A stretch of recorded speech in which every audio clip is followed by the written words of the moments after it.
Hey guys, I am still sick. My throat isn't as bad, but now it's just like all the congestion and nastiness going on. But it is the first Monday of a month, so that means that it is video weigh-in day. It hasn't been that great of a month. I feel like I always say that, but I'm just trying to be real here. But it hasn't been as bad as it could have been.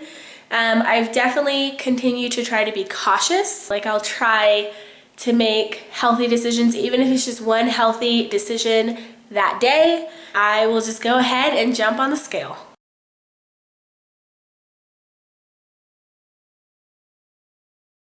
So 208.4, I think the last time I did a weigh-in was the first Monday in November.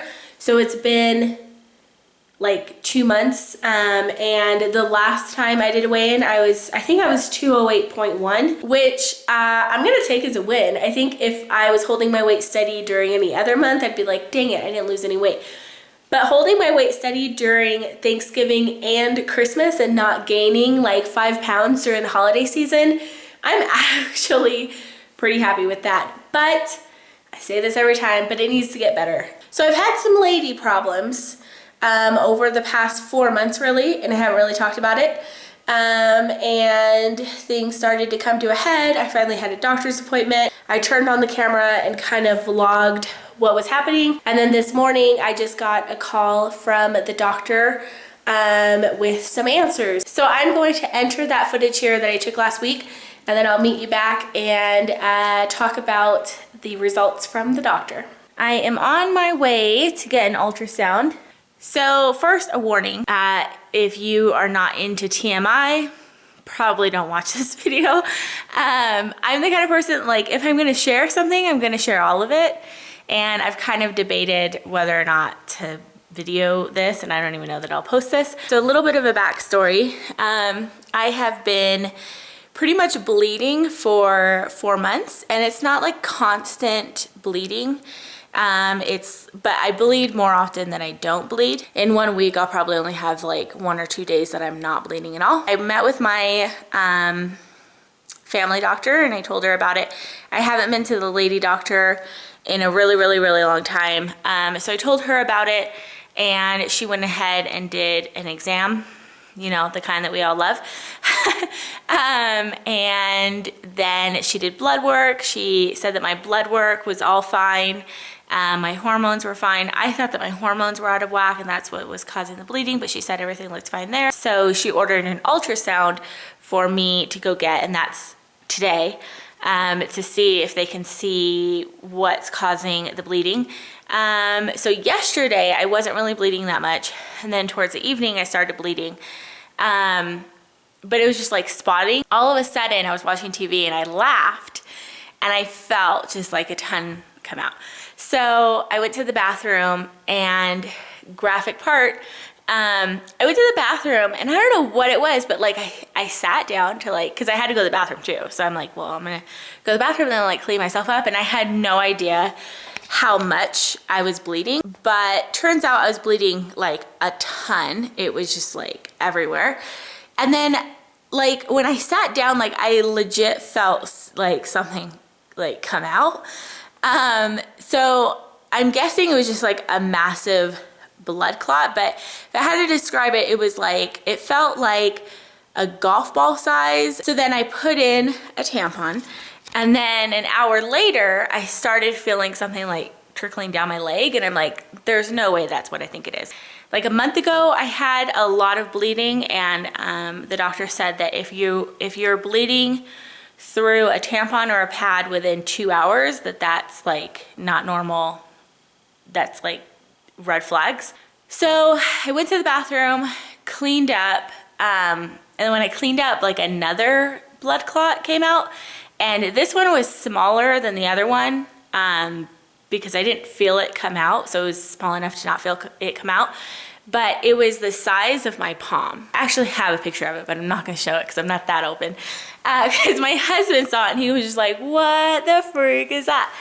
So, luckily I did have an ultrasound scheduled for today. So I'm just gonna go ahead and go to that and I'm gonna tell them what happened last night. So I am headed to my ultrasound, probably a little bit late. So she said that they have to compare today's ultrasound with last month's ultrasound, and then compare it with the pap smear results, which I already got those results back and they said it was normal.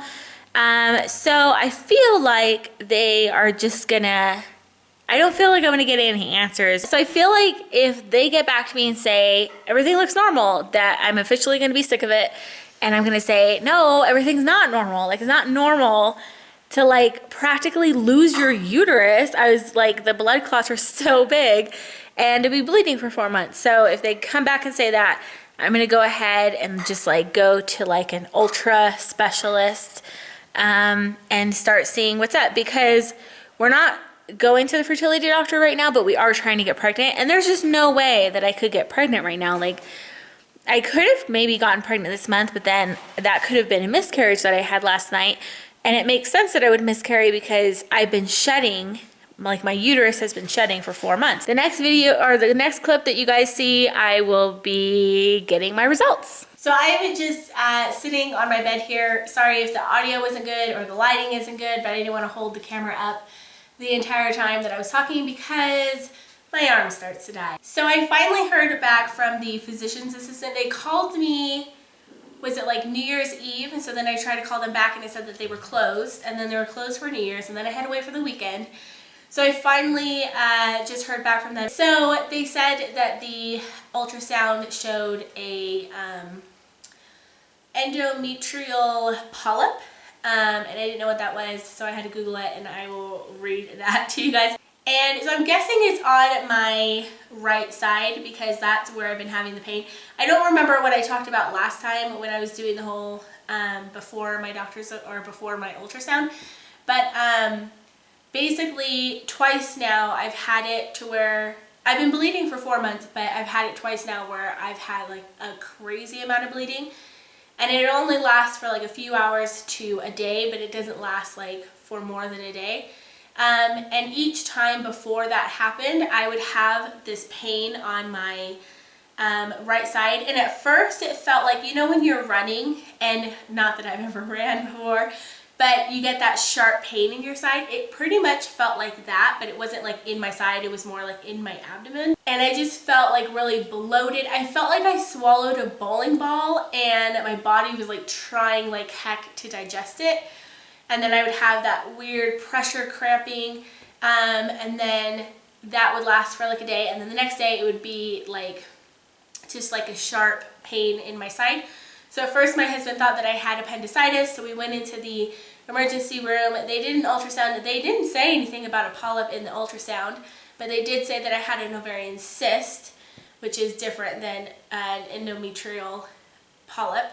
And then a month later I had the same exact thing happen where I had the pressure, and then it was followed by the sharp pain on my side, and then it was followed by a crazy amount of bleeding. So I just went on WebMD and typed in endometrial polyps, and they're basically uterine polyps. Uterine polyps are growths attached to the inner wall of the uterus that extend into the uterine cavity. Overgrowth of cells in the lining of the uterus leads to the formation of uterine polyps, also known as endometrial polyps. These polyps are usually non-cancerous, although some can be cancerous or can eventually turn into cancer. The size of uterine polyps range from millimeters, no larger than a sesame seed, to several centimeters, golf ball sized or larger. They attach to the uterine wall by a large base or a thin stalk. You can have one or many uterine polyps. They usually stay connected or contained within your uterus, but occasionally they may slip down through the opening of the uterus, cervix, into your vagina.